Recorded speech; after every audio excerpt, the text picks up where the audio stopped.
Hello, mga kamaster, maraming salamat po sa lahat ng tumatangkilik ng Number 1 Supreme Warrior. Paki-follow and subscribe mga master para sa mga susunod pang mga kabanata.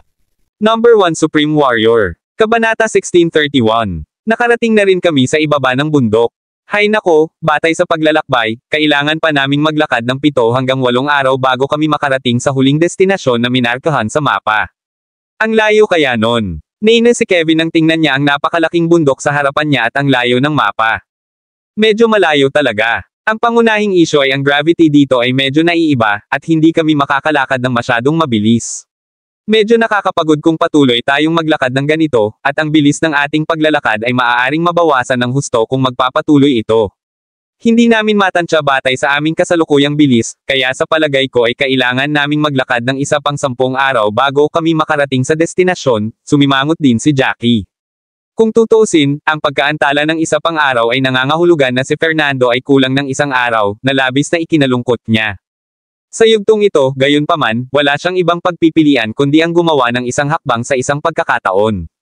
Matapos magpahinga ng kalahating araw, ipinagpatuloy ni Jackie at ng iba pa ang kanilang paglalakbay, patuloy na sumusulong nang makarating sila sa mga bundok. Sa pagpasok nila sa mas malalim, ang orihinal na dispersed na ambon sa likod nila ay unti-unting nanambalik. Parang walang sino mang tumawid sa kanilang landas. Bilis, dali. Ang ambon ay muling magtatagpo pagkatapos ng kalahating oras. Hindi tayo masyadong malayo sa kanila. 20 minutes na lang tayo sa likod nila, kaya sundan mo lang ang daan kung saan nagkalat ang ambon. May ngiti sa labi si Joel habang minamadali ang kanyang mga tao. Haha, mukhang kalabisan na ang paghiling sa pamilyang West na mag-iwan ng mga marka para sa amin. Kailangan lang nating sundan ang landas kung saan walang ambon at lumakad pasulong bago muling magtatagpo ang ambon. Hindi na kailangang mag-alala na mawala ka. Tumawa ng malakas si Matthew, kahit saglit siyang tumigil. Kung ganoon, Master Joel, walang silbi itong mga hostage, di ba? Natahimik si Joel bago niya tuluyang naintindihan ang ibig sabihin ng kabilang partido. Parang inutil sila. Patayin sila. Bang! Bang! Bang! Ang mga hostage na ito ay walang mataas na husay sa pakikipaglaban at hindi magagamit ang kanilang chi sa lugar na iyon, kung ano pa ang ipinagbabawal sa paglipad. Napapaligiran ng mga amo, pinatay sila.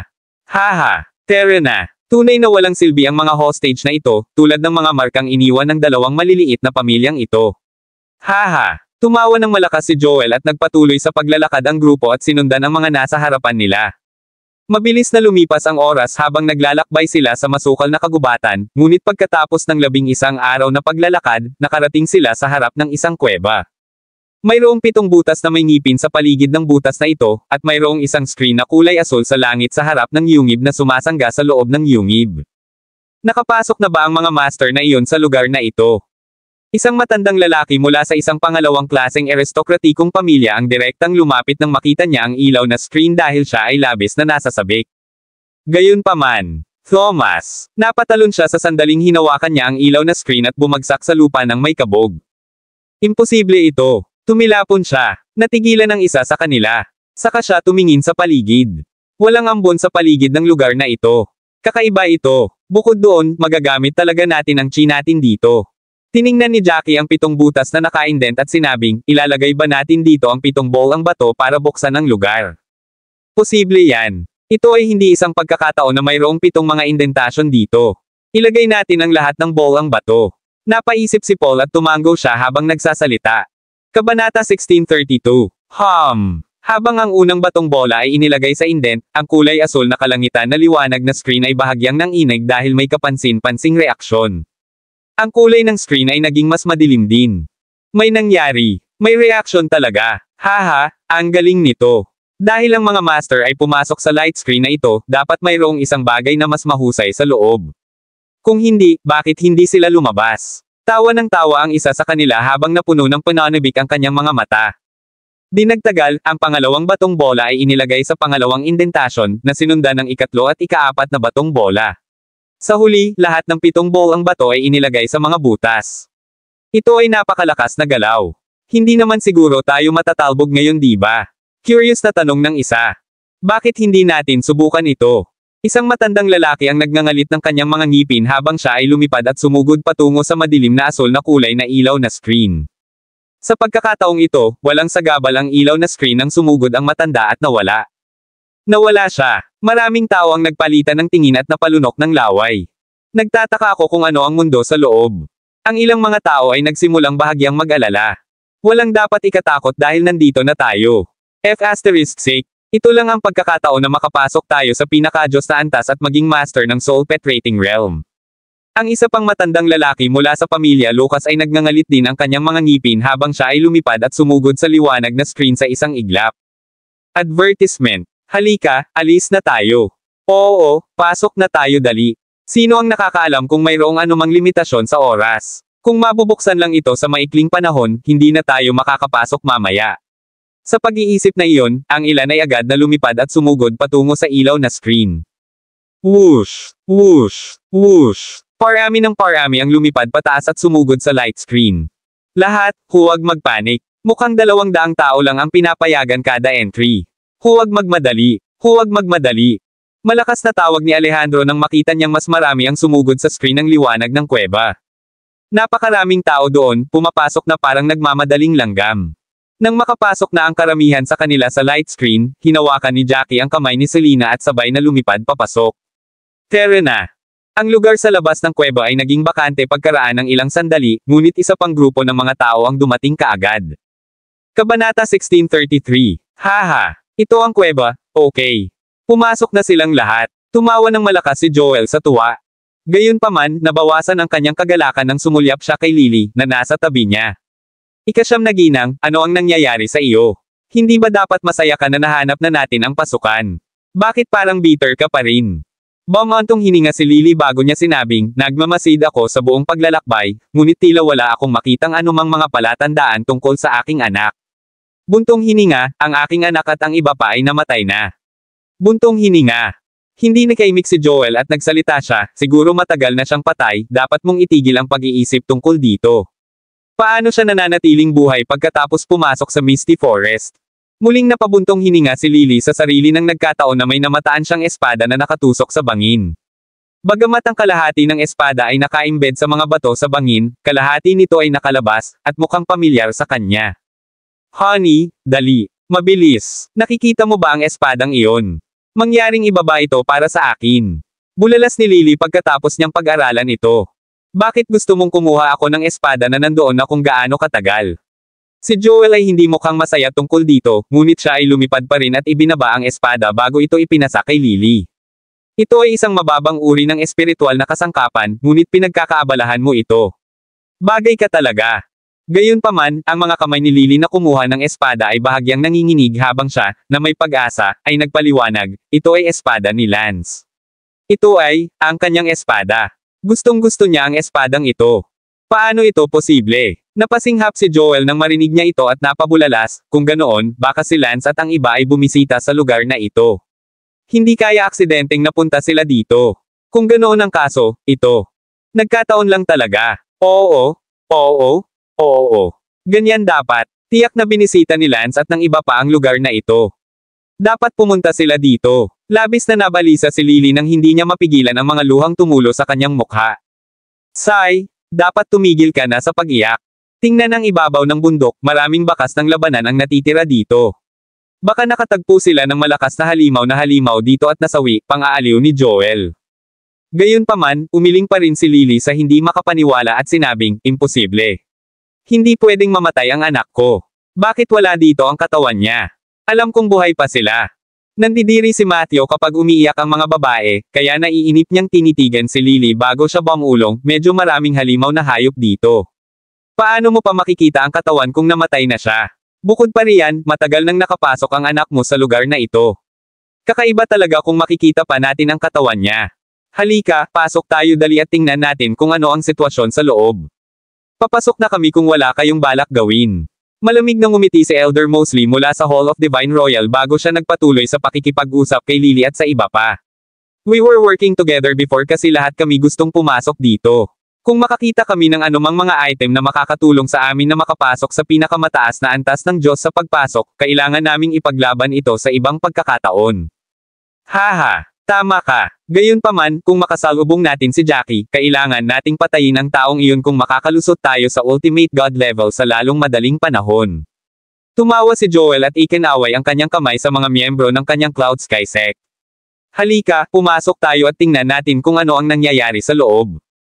Matapos sumugod si Jackie sa ilaw na screen habang hawak ang kamay ni Selena, natuklasan niya ang isang malakas na alon ng enerhiya na agad na naghiwalay sa kanila. Nang lumingon si Jackie sa paligid niya, napansin niyang walang tao at mag-isa lang siya. Ang lugar ay may asul na kalangitan at puting ulap habang ang mga punong kasing taas ng langit ay nakapalibot sa kanya. Ito ay tila isang ganap na naiibang lugar. Mukhang napakayaman ng chi dito. Hindi napigilan ni Jackie na huminga ng malalim matapos niyang maramdaman ang yaman ng chi sa lugar na ito. Ang kalidad ng chi ay ilang beses na mas mayaman kumpara sa kung nasaan ang pamilyang White. Higit sa lahat, ang lugar na ito ay nagbigay sa mga tao ng pakiramdam na ang isa ay lubhang maunawain. Nararamdaman ni Jackie na ang bilis ng pagsasanay sa naturang lugar ay tataas ng husto. Kabanata 1634. Umugang. Narinig ni Jackie ang nakakakilabot na dagindong ng mga hayop mula sa malayo. Napakasakit ng kanilang tunog, at ang mahinang kahangahangang paraan sa mga dagindong ay nagpaisip kay Jackie na ang mga halimaw na hayop sa lugar na ito ay mas malakas kumpara sa mga nasa labas. Sa sandaling iyon, thum, thum, thum, narinig ni Jackie ang mga tunog ng labanan sa tuktok ng bundok na hindi kalayuan sa kanya. Anong nangyayari? Nagsimula na silang mag-away nung pumasok sila. Mukhang hindi naman kami masyadong magkalayo kahit hiwalay na lahat ng pumasok. Dapat kong makita kung ano ang nangyayari, naisip ni Jackie habang lumilipad siya patungo sa pinanggalingan ng mga tunog ng labanan. Dahil mayaman ang chi sa lugar na ito, mabilis na lumipad si Jackie gamit ang kanyang lumilipad na espada at dumiretso sa tuktok ng bundok. Siyempre, hindi masyadong lumipad si Jackie sa kalangitan dahil natatakot siyang makita siya ng mga halimaw na hayop, kaya mabilis siyang lumipad ng 1 o 2 metro sa ibabaw ng lupa. Hindi nagtagal, dumating si Jackie sa tuktok ng bundok kung saan tila naganap ang labanan. Drats! Paano nakapasok ang mga taong ito? Isang kalbo, matipunong lalaki na may tuwid na mga kilay at mukhang sobrang dominante ang tila napakalaki habang hawak niya ang isang humongous mace. Wala siyang suot na pang-itaas na damit, at nalantad nito ang kanyang nakakatakot na hitsura ng mga kalamnan na kahawig ng isang nangangaliskis na dragon. Katabi niya ang isang payat na binata at mukhang mas maikli ng bahagya kaysa sa kalbo.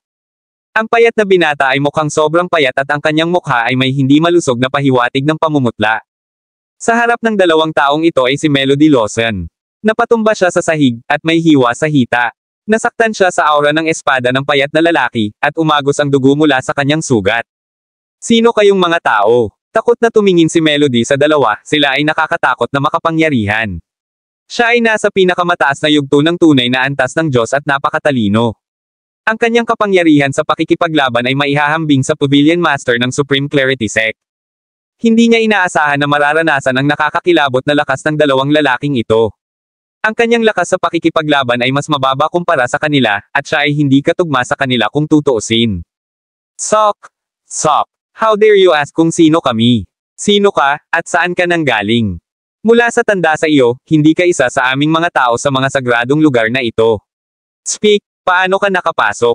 Ilan na sa inyo ang nakapasok? Ito ang pasukan sa sagradong bakuran mula sa abandonadong lupain, at wala kaming inaasahang bisita. Single ng matipunong lalaki. Ang kanyang boses ay malakas na parang isang mahusay na kampana at agresibong bastos. Ang karne sa kanyang mukha ay maaaring mag-pressure sa mga tao nang hindi siya nagagalit. Dummy, ang babaeng ito ay may magandang figure at kaakit-akit na mga mata. Nagtataka ako kung ano ang hitsura niya sa ilalim ng belo. Ngumisi ang payat na lalaki at tumingin kay Melody na tumayo sa kanyang mga paa, nagpupumiglas na may mapaglarong ekspresyon. Sayang lang napatayin siya ng ganoon, kahit nagagawin natin. Bakit hindi mo ako hayaang makipaglaro sa kanya kahit saglit? Hindi pa ako nakisama sa mga babaeng nanggaling sa gilid na iyon. Gayunpaman, walang ekspresyong sinabi ng matipunong lalaki, ano ang iniisip mo? Nag-aalala ako na marami pa ang pinanggalingan ng babaeng ito. We have to report to the management kung masyadong maraming tao. Pumasok. Kailangan nating patayin ang mga taong ito. Hindi namin maaaring payagan ang mga taong ito na nagmula sa mga abandonadong lupain na tamasahin ang aming mga martial enhancement materials. Tama ka, pero ang ganda-ganda nitong babaeng ito, ang payat na lalaki ay mukhang atubiling sumuko habang dinilaan ang kanyang mga labi. Pero bago pa man siya matapos, biglang nagbago ang tingin sa mga mata ni Melody na agad na tumalikod at lumipad patungo sa ilalim ng bundok. Haha, balak ng binibini na tumakas, ha? Tingnan natin kung paano mo ito planong gawin. Kabanata 1635. Tawa ng tawa ang matipunong lalaki sa nakita bago niya hinabol ng mabilis si Melody. Ang bilis naman. Gulat na gulat si Jackie habang nanunood. Ang bilis ng matipunong lalaki ay nalampasan ang bilis ng karaniwang mga master sa peak stage ng tunay na antas ng Diyos. Siyempre, naabutan ng lalaki si Melody sa isang iglap at hinampas pasulong ang kanyang martilyo. Pretty one, dahil ayaw mong magpaliwanag sa sarili mo, kikilos ako. Alam ni Melody na napakalakas niya, ngunit hindi niya akalain na 2 beses itong mas mabilis kaysa sa kanya at maaabutan siya ng ganoon kabilis. Mabilis siyang tumalikod at habang tinitignan ang martilyo na bumabagsak, inilagay niya si Chi sa espada sa kanyang mga kamay bago niya itinaas ito sa itaas ng kanyang ulo at pinagtanggol ang sarili. Gayunpaman, bang! Masyadong makapangyarihan ang lalaki nang bumagsak si Melody sa lupa na may naririnig na kalabog. Nagsuka ng dugo si Melody sa sandaling iyon, at nadumisan nito ang kanyang belo. Isang malalim na butas ang lumitaw sa lupa, at si Melody ay labis na nasugatan na hindi na siya makatayo. Mabilis na lumipad ang payat at napatigil ang matipunong lalaki nang makita ang nangyari. Dummy, huwag mo siyang patayin. Sayang naman. Kung ayaw mong matulog sa kanya, gagawin ko. Haha, hayaan mo akong matulog kasama ang babaeng ito, at maaari kang tumingin sa paligid upang makita kung may ibang pumasok. Ikaw, mamamatay ka dahil sa isang babae sooner or later. Sinulyapan ng matipunong lalaki ang payat bago ito tumalikod at dirdiretsong tumakbo patungo sa paanan ng bundok. Haha, mukhang nasa awa ka na ng aking mga kamay ngayon, binibini. Gusto kong makita kung ano ang hitsura mo. Tumawa ang payat na lalaki habang dahan-daang naglakad patungo kay Melody. Pagkatapos ay nag-squat siya at handa nang tanggalin ang butones ng damit nito. Ikaw, B***starred ka. Melody horror ang nakasulat sa buong mukha niya, pero ano pa kaya ang nagawa niya noong hindi na siya kumikibo. Tignan ko muna mukha mo. Maskam ako kung ang itaas na bahagi ng iyong mukha ay mukhang maganda ngunit ang ibabang bahagi ay pangit. Saglit na huminto ang kamay ng payat sa hangin bago niya ito iniunat patungo sa belo ni Melody. Gayunpaman. Whoosh! Isang anino ang dumaan sa sandaling ito habang ang lalaki ay hindi napapansin, at isang espada ang tumusok sa kanyang katawan mula sa likuran. Ikaw, lumingon ang payat at hindi makapaniwalang tumingin kay Jackie na nakatayo sa likuran niya. Habang binunot ni Jackie ang kanyang espada, bumagsak ang lalaki sa lupa. Ang 2 taong ito ay may napakataas na husay sa pakikipaglaban, sila ay dapat na mga master sa sukdulang antas ng Diyos. Umalis muna tayo sa lugar na ito. Napatingin si Jackie kay Melody na nakahandusay sa lupa. Pagkatapos ay binuhat siya nito sa kanyang mga bisig na ikinagulat niya. Matapos iangat si Melody sa kanyang mga bisig, tumingin si Jackie sa kanilang paligid at napansin ang 2 estatwa ng bato. Mukhang binabantayan ng 2 lalaki ang lugar na ito. Salamat, young Master Jackie. Si Melody, na umupo sa braso ni Jackie, ay namula ng pulang-pula. Ito ang unang pagkakataon na dinala siya ng isang lalaki sa ganoong paraan, at isang estranghero, hindi kukulangan. Ramdam niya ang pagtibok ng puso niya. Kabanata 1636. Malinaw na alam ni Melody sa kanyang puso na bilang Melody Lawson, hindi niya maiisip ang tungkol sa relasyon ng lalaki at babae. Sinubukan niyang pigilan ang sarili sa pag-iisip ng mga bagay-bagay. Gayunpaman, sa sobrang higpit ng hawak ni Jackie, hindi niya napigilan ang mga pag-iisip na lumitaw sa kanyang isipan at hindi rin niya maaaring hilingin kay Jackie na ibaba siya o mahihirapan sila kapag bumalik ang kalbo na matipunong lalaki. Napaisip si Jackie at biglang may naalala. Ibinaba niya si Melody, novel drama. Nanlaki ang magagandang mata ni Melody habang nakatingin kay Jackie at sinabing, balak mo ba akong iwan dito? Natakot si Melody ng mga sandaling iyon. Siya ay nasa isang hindi pamilyar na lugar at nakilala ang 2 master na maaaring nasa pinakamataas na antas ng Diyos kapag siya ay dumating. Kung hindi siya pinansin at iniwan ni Jackie, siguradong mamamatay siya kapag bumalik ang matipunong lalaking iyon. Ngumiti ng mapait si Jackie bago siya naglakad para ibaba ang token sa bewang ng lalaki at ang martial ring niya. He then said with a smile, I almost forgot to take my trophies. Ang taong ito ay dapat magkaroon ng isang mataas na husay sa pakikipaglaban at maaaring mayroong ilang magagandang bagay sa kanyang martial ring. Nakaramdam ng hiya si Melody bago siya tuluyang nakahinga. Kung tutuusin, hindi ito ang outside world at walang obligasyon si Jackie na iligtas siya sa hindi pamilyar na mundong iyon. Magiging mahusay na kung sino man ang makakaligtas sa kanilang sarili. Matapos itago ni Jackie ang lahat ng gamit, binuhat niya ulit si Melody at lumipad pababa ng bundok mula sa ibang direksyon. Nagtataka ako kung saan lumitaw ang aking ama, si Selena, at ang iba pa pagkarating nila. Magiging mahirap kung talagang makikilala nila ang gayong matipunong lalaki. Kung hindi ko palihim na inatake yung lalaki kanina, hindi ako magiging kalaban niya kung talagang nag-away kami, sabi ni Jackie na nakabusangot ang mukha habang lumilipad. Naisip ito ni Melody at sinabi kay Jackie, nahijitin ng iyong combat power ang mga karaniwang master sa peak stage ng True God level. Pakiramdam ko ay magiging ligtas ang lahat kung mapapatay natin ang kalbong iyon. Nag-alinlangan si Jackie nang marinig niya ito. Huminto siya dahil lumipad na siya sa di kalayuan. Sa tingin mo ba may pag-asa akong mapatay ang kalbong iyon kung magsisikap ako? Pero wala akong ideya kung ano ang galing niya sa pakikipaglaban. Sa pakikipaglaban niya sa iyo, hindi ko alam kung gaano kalaki ang kapangyarihang ginamit niya at kung pinigilan niya ang kanyang kapangyarihan. Masyado bang delikado? Mula sa pag-uusap sa pagitan ng 2 taong iyon, ipinadala sila upang bantayan ang lugar na iyon at walang sino man ang nakapasok sa lugar na ito sa mga nakaraang taon. Sa tingin ko, kahit saang puwersa sila nanggaling, tiyak na nakalimutan na nila ang lugar na ito. Kaya naman, ang mga taong ipinadala nila ay hindi magkakaroon ng ganoong kataasan sa pakikipaglaban. Sila ay dapat na mga tao na narito para sa isang palabas. Napaisip muna si Melody bago magsalita. Bakit hindi mo iniisip? Wala kaming ideya kung kailan isinulat ang sinaunang tome at ang huling batch ng mga taong pumunta dito ay malamang na maraming taon na ang nakalilipas. Sa panahong iyon, nakalusot sila sa Ultimate God level sa Daxia at lahat sila ay nakarating dito. Nangangahulugan ito na ang chi sa aming lugar ay napakayaman pa rin. Ngayon, napakaraming taon na ang lumipas na walang pumapasok na mga tao sa lugar na ito at walang sino man ang magbibigay pansin sa tinatawag na pasukan na ito. Kaya naman, ang mga ipinadala dito para alagaan ang lugar na ito ay mga sari-saring sundalo, di ba? Tumango rin si Jackie pagkatapos niyang marinig ito.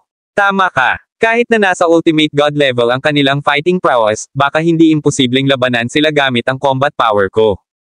Gayunpaman, magiging mahirap kung gagawin ko ito ng mag-isa. Baka magkaroon tayo ng pagkakataon kung maraming tao dito. Kabanata 1637. Oo. Wala kaming ideya kung gaano kalaki ang kagubatan na ito. Kung bumalik ang matipunong lalaki at ihatid ang balita na maraming tao ang pumasok mula sa Daxia, natatakot ako na ang lahat ng taong pumasok sa lugar na ito, kasama ang iyong pamilyang puti, ay mapatay. Baka sa mukha ni Melody ang pag-aalala. Napaisip siya at nagpatuloy, kaya, bakit hindi mo subukan at tingnan kung kaya mong patayin ang matipunong lalaking iyon? Kung gayon magiging ligtas tayo kung ito ay isang desyerto na lugar at ang mga tao ng kanilang mga puwersa ay hindi gaanong pinapansin ang lugar na ito. Tingnan natin kung maaari nating subukang makapasok muna sa pinakamataas na antas ng Diyos. Bang bang bang. Sa sandaling ito, maririnig ang ingay ng mga taong nag-aaway mula sa isang lugar sa ibaba ng bundok. How about this? Let me see kung may paraan para ma-take ako ng palihim sa kabilang party gaya ngayon. Kung ganoon ang kaso, mas malaki ang tsansa nating magtagumpay. Napaisip si Jackie at sa wakas ay nakapagdesisyon na siya. Kung tutuusin, magkakaproblema talaga sila kapag natuklasan ng matipunong lalaki na maraming tao ang nakapasok at nagpaalam sa mga amo ng kanyang puwersa. Sigurado si Jackie na maraming mga master sa soul penetrating level doon at hindi marami sa kanila ang may kakayahang talunin ang mga master sa ultimate God level, lalo pa ang mga nasa soul penetrating level. Bukod pa riyan, bahagyang mabagal ang reaksyon ng payat na lalaki habang bigo naman ang matipunong lalaki na patayin si Melody sa pamamagitan ng kanyang pag-atake ng martilyo.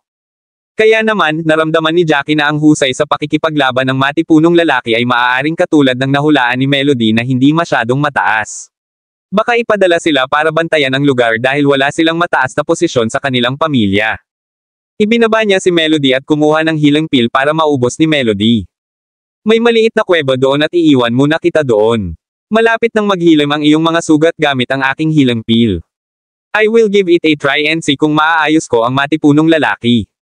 Babalik ako at hahanapin kita kung maaayos ko siya. Kung hindi pagkatapos ng mahabang panahon, may posibilidad na hindi na ako babalik. Hindi mo kailangang mag-take ng risk. Ito ay isang napakalaking kagubatan at maaari kang magtago upang magsanay ng mabuti. Napaka-talented mo. May posibilidad na makapasok ka sa pinakamataas na antas ng Diyos sa lalong madaling panahon at makakaisip ka ng paraan para umalis sa lugar na ito. Sinabi ko yun dahil nag-aalala ako sa kaligtasan ng mga miyembro ng ating Supreme Clarity Sect. Kaya naman hiniling ko sa iyo na makipagsapalaran. Nahihiyang sabi ni Melody nang makita niya kung paano hinarap ni Jackie ang kamatayan ng may katahimikan. Pagkatapos ng lahat, naramdaman niya na ito ay isang malaking panganib na hinihiling kay Jackie na patayin ang matipunong lalaki. Huwag kang mag-alala, alam ko na ito ay isang malaking panganib na dapat gawin ngunit kailangan kong subukan ito. Ginagawa ko rin ito para sa mga miyembro ng White Family. Kung tutuusin, nasa panganib din ng aking asawa, ang aking ama, ang kasambahay na si Titus at ang iba pa. Mapait na ngumiti si Jackie at muling binuhat si Melody bago sumugod sa bahagyang tagong kuweba sa harapan nila. Ilang sandali pa, lumipad palabas si Jackie at dumiretso sa kung saan maririnig ang mga tunog ng labanan. Kabanata 1638. Habang nananatili siya sa kuweba, nagsimulang makaramdam ng panghihinayang si Melody pagkaalis ni Jackie. Bantong hininga. Napaka-selfish ko ba para hikayatin siyang isugal ang buhay niya ng ganito? Gayunpaman, kailangan kong subukan ito upang ang ating Supreme Clarity Sect ay magkaroon ng kapayapaan sa loob ng ilang panahon. Bahagyang nakonsensya si Melody sa kanyang ginawa. Kung tutuusin, walang malaking posibilidad na manalo si Jackie sa kanyang opinyon. Kung ang kalbo ay hindi gumamit ng kanyang buong kapangyarihan at gumamit lamang ng 1% ng kanyang enerhiya dati ay hindi si Jackie ang magiging kalaban ng kabilang partido. Gayunpaman, hindi nagtagal ay umiling siya at inaliw ang sarili. Imposible, kahit na ang kalbo ay master sa Ultimate God level, nasa first or second grade lang siya ng Ultimate God level, may tsansa pang manalo si Jackie. Kung tutuusin, ramdam ko ang killing intent sa itsura ng kalbong lalaki kanina. Tiyak na hindi lamang niya gagamitin ang maliit na bahagi ng kanyang kapangyarihan sa ilalim ng ganoong mga kalagayan at ginamit niya man lang ang halos lahat ng kanyang lakas. Kinagat niya ang kanyang sexing mapupulang labi pagkatapos niyang magsalita at bumulong sa sarili, Jackie, kailangan mo talagang bumalik na buhay. Sa sandaling ito, nakarating na si Jackie sa lugar kung saan nanggagaling ang tunog ng away. Bang! Habang nagtatago siya sa ibabaw ng isang puno, nakita niya ang isang master mula sa Cloud Sky Sect, na nasa peak stage ng True God level, na pinatay ng kalbong lalaki. Sa tabi nila, isa pang lalaki mula sa Cloud Sky Sect at isang matandang lalaki mula sa Hall of Divine Royal ang walang buhay na nakahandusay sa lupa. *Man 8. Bakit nandito ang mga tao mula sa Cloud Sky Sect at Hall of Divine Royal? Napakunot ang noo ni Jackie nang makita ang sitwasyon at hindi siya nakaimik. Mukhang nag-isip ng paraan ang mga taga-dalawang puwersang ito para sundan sila. Posible pang ang nakasunod na sila sa likod ni Jackie at ng iba pa noong sila ay nasa Misty Forest. Di bale, buti na rin at sinundan nila tayo dito. Magiging mahirap kung maiiwan silang lahat sa labas, lalo na ang mga miyembro ng Cloud Sky Sect, dahil baka kumilos sila laban sa mga miyembro ng White Family na nasa labas.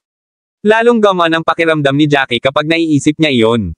Kung tutuusin, nakapasok na ang mga miyembro ng napakaraming puwersa at imposibleng ganap itong ilihim sa loob ng 7 araw na ito. Bukod doon, wala siyang panahon para pag-isipan ang isyong iyon noon. Ang iniisip niya ngayon ay kung paano papatayin ang kalbo at matipunong lalaki. Matapos patayin ng kalbo at matipunong lalaki ang matandang lalaki mula sa Cloud Sky Sect, ikinulong niya ang kanyang mga kamay sa mga kamao at bumulong sa sarili. ****, parang mahigit 1 tao ang pumasok. Ano ba talaga ang nangyayari? Paano nila nadiskubre ang pasukan sa sagradong lugar kung ito ay nakatago ng maayos? Wala namang nangyari nung pinadala yung iba para bantayan ang lugar na ito sa loob ng napakaraming taon pero napakaraming tao ang nakapasok noong kaming dalawa ang nagbabantay sa lugar na ito.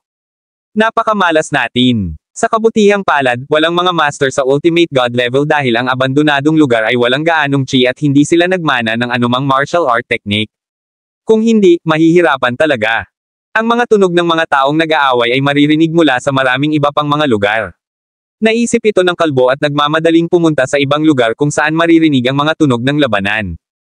Napaisip naman si Jackie at palihim na sumunod sa kabilang party. Haha, hindi ko akalain na makakasalubong namin si Master White dito. Mukhang kahit ang mga Diyos ay tinutulungan ako. Pinalibutan ng 4 na tao sina Nash at Selena sa ilalim ng puno. Si Nash, na nasa peak stage ng True God level, ay may madilim na ekspresyon sa mukha habang nakatingin sa 4 na taong nasa harapan niya.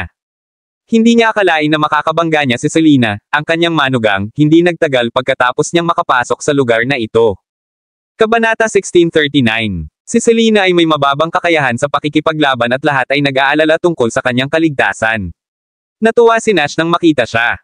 Gayunpaman, habang ang dalawa ay handa na upang maghanap para sa iba pang mga miyembro ng White Family, sila ay nagkataon na natuklasan ng 4 na tao na nakatayo sa kanilang harapan.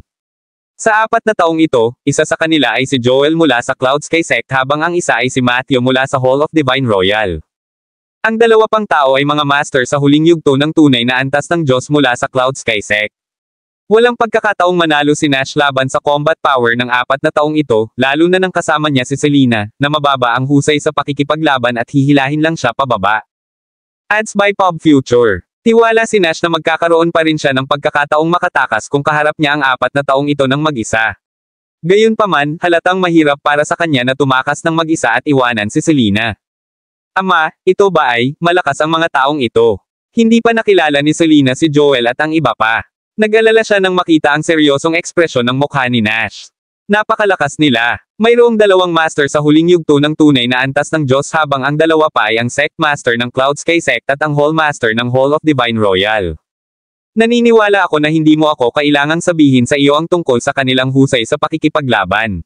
Sabi ni Nash na may seryosong ekspresyon sa mukha. Alam niyang walang kwenta ang husay ni Selena sa pakikipaglaban sa kabilang partido. Higit pa rito, ang 4 na taong ito ay ganap na nakompress ang pagbabago-bago ng kanilang mga katawan. Kaya naman, hindi nakita ni Selena ang sitwasyon ng kanilang husay sa pakikipaglaban. Lalong nagdilim ang ekspresyon ng mukha ni Selena nang marinig niya ito. Alam niyang hindi simpleng tao ang 4 na taong nasa harapan niya pero hindi niya inaasahan na sila ang magiging amo ng 2 nilang kaaway. Ang isa sa kanila ay isang Sect Master habang ang isa ay isang Hall Master. Saglit lang nag-alinlangan si Selena bago siya nagngingit at sinabi kay Nash, "Pare, hindi mo na ako kailangang pakialaman, dapat tumakas ka na lang mag-isa. Kung kailangan mo akong alagaan, tayong 2 ay mamamatay.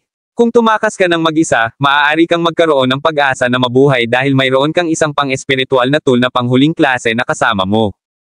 Kailangan mo lang hilingin kay Jackie na ipaghiganti ako kapag nahanap mo na siya." Hindi pwede. Gayunpaman, determinado ang mukha ni Nash. "You're my daughter-in-law, paano ko ipapaliwanag kay Jackie mamaya kung tatakas akong mag-isa? Walang paraan na papayag ako dito. I think I will stall them at makakatakas ka mag-isa.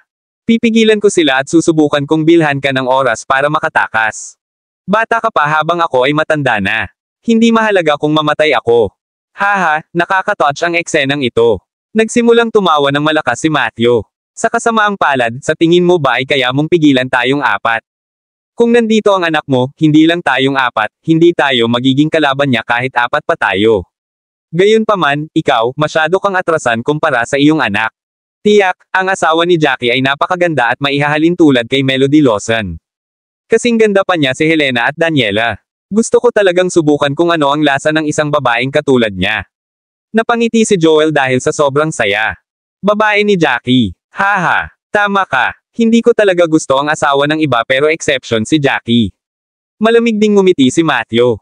Habang pinatay ni Jackie ang napakaraming miyembro ng Hall of Divine Royal nila, talagang gusto niyang malaman kung ano ang magiging ekspresyon ng mukha ni Jackie kung malaman niyang namatay ang asawa niya sa kanilang mga kamay at sinamantala pa ng mga ito bago ito namatay. Kabanata 1640. Pare, umalis ka na. Kung hindi ka aalis ngayon, dito ako magpapakamatay. Nagnganga ang ngipin ni Selena at sinigawan si Nash. No way, huwag kang kumilos nang hindi makatwiran. Ikaw ang dapat na umalis dahil nasa ganitong edad na ako. Noong nalasan ako ng mabangis na si Lily noon, lumipas na ang buhay at kamatayan ko nang maisip kong namamatay na ako. Kaya naman, hindi ako natatakot sa kamatayan. Iba ka, bata ka pa at mahaba ang buhay mo kasama si Jackie. Kailangan mong mabuhay para sa kapakanan ni Kylie. Naiintindihan mo ba? Sabi ni Nash kay Selena with a certain expression on his face as he held on his sword and looked at the 4 people in front of him vigilantly. Bahagyang umalma ang ekspresyon ng mukha ni Selena nang marinig ang pangalang Kylie. Halatang nagsimula siyang mag-alinlangan. F*** ako. Talagang napakaraming tao. May 6 na tao dito. Sa hindi inaasahang pagkakataon, isang matipunong lalaki na walang buhok ang lumipad mula sa kagubatan sa sandaling ito. May hawak siyang malaking martilyo at domineering na tumingin sa mga taong nasa harapan niya. Tatay, Selena. Nagulat si Jackie nang makita niya ang mga taong nasa ibaba niya habang nagtatago siya sa mga puno. Hindi niya inasahan na ang kanyang ama at si Selena ay makakabangga nila Matthew, Joel, at ang kanilang mga tao. Sino ka? Napakunot ang noo ni Joel at ng iba nang makita ang kalbo. Ang mahinang kahangahangang paraan ng taong ito ay naging sanhi ng bahagyang pag-aalala ni Joel. Sino ang nakakaalam kung saang maliit na pamilya galing ang lalaking ito? Bakit? May balak ka bang manggulo dito? Gusto mong maging bayani at iligtas ang kagandahan? Isang matandang lalaki mula sa Cloud Sky Sect ang malamig na ngumiti at dahan-daang naglakad patungo sa kalbong lalaki. Binata, mag-away ka kung ikaw ay isang mataktikang tao. Tiyak na nagpapakamatay ka sa pag-iisip na maaari kang makialam sa mga gawain ng ating Cloud Sky Sect at Hall of Divine Royal. Haha, ang yabang. I'm not here to rescue that woman, nandito ako para patayin kayong anim. Paus na sabi ng kalbo at humakbang siya habang bitbit ang kanyang dambuhalang martilyo. Sa bawat hakbang niya, may malalim na yapak ang lumalabas sa sahig. Ang yabang na tono. Dapat suicidal ka. Lumitaw ang matanda sa harap ng kalbo sa isang iglap at diretsyong sumuntok, novel drama. Mabilis at mahirap para sa mga normal na tao na iwasan ang kanyang suntok. Gayunpaman, nagulat siya nang matuklasan na ang kanyang suntok ay sumablay sa target nito pagkatapos niyang sumuntok pasulong. Nawala na ang kalbong lalaking nasa harapan niya. Ay imposible. Laking gulat ng matanda. Tumangala siya at isang malaking martilyo ang bumagsak sa kanya. Mag-ingat ka. Agad na napasigaw ng malakas si Joel nang sumuntok ang matanda. Nakita niya ang landas ng paglalakbay ng matipunong lalaki at napakabilis ng lalaking iyon. Siya ay sumugod sa hangin sa isang iglap at bumagsak sa matandang lalaki na may hawak na martilyo sa kanyang mga kamay. Huli na nang mapagtanto ng matanda ang nangyayari, sumabog siya matapos basagin ang martilyo. Sobrang bilis niya. Ang taong ito ay dapat na isang master sa Ultimate God level. Tiningnan ni Matthew ang token sa baywang ng kabilang partido na may malamig na ekspresyon sa mukha at sinabing, Bloodshed Clan. Wala pa kaming narinig na ganyang clan. Mukhang ito ay dapat na isang clan sa lugar na ito. The Asterisk Man ito. Siya ay isang aborigine mula sa lugar na ito. Napasinghap si Joel sa takot nang marinig ang sinabi ni Matthew at agad na nagdilim ang ekspresyon ng mukha nito. Hindi nila akalain na makakabangga sila ng isang master sa Ultimate God level. Haha, wala akong mataas na fighting prowess o hindi ako ipapadala sa ganoong desyerto na lugar. Gayunpaman, hindi mahirap para sa akin na muntik nang makapasok sa second grade ng Ultimate God level, na patayin kayong mga tao. Hinawakan ng kalbo ang kanyang ulo at nagsimulang tumawa ng malakas. Maraming salamat mga kamaster sa walang sawang pagsusubaybay, isang like, share, and subscribe naman dyan mga kamaster. Abangan ang susunod pang mga kabanata.